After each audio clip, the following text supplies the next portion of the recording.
نحمده تعالى ونستعينه ونستغفره ونتوب إليه ونعوذ بالله من شرور أنفسنا ومن سيئات أعمالنا من يهده الله فلا مضل له ومن يضلل فلا هادي له وأشهد أن لا إله إلا الله وحده لا شريك له وأشهد أن محمدًا عبده ورسوله صلوات الله وسلامه عليه وعلى آله وصحبه أجمعين. Mes frères et sœurs, cette religion, l'islam, est venue de la part d'Allah subhanahu wa ta'ala avec des recommandations et des directives pour que le musulman atteigne le bonheur et trouve la tranquillité et l'apaisement dans son cœur. Et ce qui est triste de constater, c'est que certains musulmans utilisent des moyens qu'Allah Azza wa Jal a interdits à cause de leur dangerosité et de leur mauvaise influence qu'ils ont sur les cœurs, pour chercher par cela le bonheur et la paix du cœur. Et parmi ces interdictions, le fait que certains sont pris dans le tourbillon de la musique et de ses instruments. Il se peut même que certains écoutent de la musique en essayant de s'appuyer sur des avis juridiques, des fatawas de certaines personnes autorisant ce mal qui est néfaste sur les cœurs des croyants. Mes frères et sœurs, sachez que ces avis juridiques ou fatawas que l'on trouve par-ci et là ne se basent sur aucun fondement et une absence totale de preuves authentiques, que ce soit du Coran ou de la Sunna de notre prophète alayhi salatu wassalam.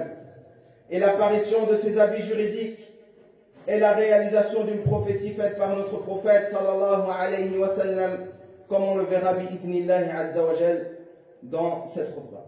Mes frères et sœurs, parmi les preuves du Coran et de la Sunna, qui sont d'ailleurs très nombreuses concernant l'interdiction des instruments de musique et de la musique en général, il y a le hadith rapporté par l'imam al-Bukhari et d'autres que lui, où le prophète alayhi salatu wassalam dit: il y aura certes des gens de ma communauté qui rendront halal l'adultère, la soie, le vin et les instruments de musique. Ceci est une preuve claire, sans ambiguïté, de l'interdiction des instruments de musique, car le prophète alayhi salatu wassalam a lié cela à de grands interdits. Il a lié alayhi salatu wassalam à l'adultère, à la soie qui est interdit pour l'homme et aux boissons alcoolisées.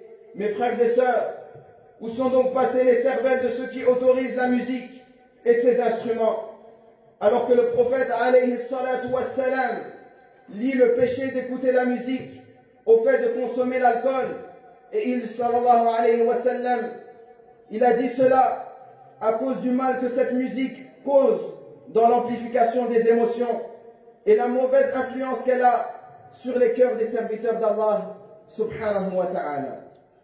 Mes frères et sœurs, sachez qu'Allah subhanahu wa ta'ala a menacé les chanteurs ou celui qui écoute de la musique ou qui ne trouve aucune gêne dans son cœur concernant la musique. Allah Azza wa Jal les a menacés d'un châtiment rabaissant et d'un châtiment douloureux. Qu'Allah nous en préserve. Allah subhanahu wa ta'ala nous dit: et parmi les gens, il y en a qui sans science achètent de plaisants discours pour égarder les gens hors du chemin d'Allah Azza wa Jal, et pour prendre celui-ci en raillerie, ou bien pour le prendre, il y a le chemin d'Allah en raillerie. Ceux-là subiront un châtiment avilissant, rabaissant, dégradant. Et Abdullah ibn Abbas radiyallahu anhu, celui pour qui le prophète alayhi salatu wassalam a invoqué Allah afin qu'il lui donne la science de l'interprétation du Coran, il dit concernant les termes dans ce verset de plaisants discours, c'est-à-dire il s'agit de la musique. Et Abdullah ibn Mas'ud, celui qui était connu chez les compagnons comme étant celui qui connaissait le mieux les causes et situations de révélation des versets du Coran, il dit concernant le même verset: jurant par Allah, il dit Wallahi, il s'agit de la musique. Allah nous dit donc qu'ils auront un châtiment qui les rabaissera devant toutes les créatures le jour du jugement et qui les conduira en enfer. Subhanallah. Ô vous qui êtes éprouvés par la musique, ou ceux qui veulent devenir ou sont chanteurs, Allah Azza wa Jal vous avertit. Allah Azza wa Jal vous avertit et vous dit de vous préparer pour le châtiment d'Allah subhanahu wa ta'ala qui vous humiliera et qui vous conduira en enfer. Mes frères et sœurs,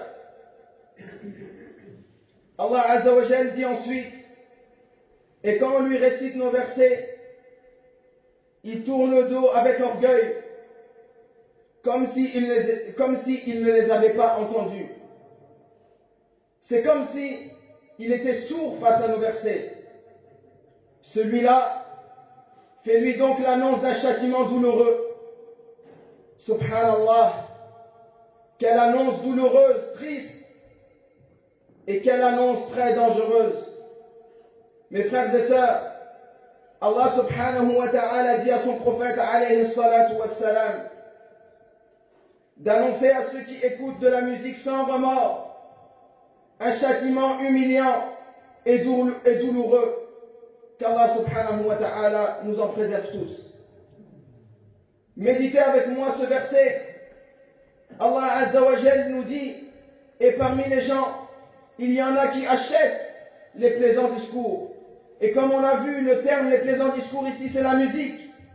Ainsi, en payant ou en écoutant de la musique, sache que tu te payes.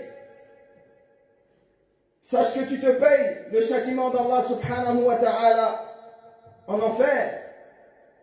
Ils nous font donc réfléchir sur nos actes et craindre Allah Azza wa Jal et ne pas répandre ce mal autour de nous, car certes, il fait faiblir le cœur et il facilite le chemin vers les péchés.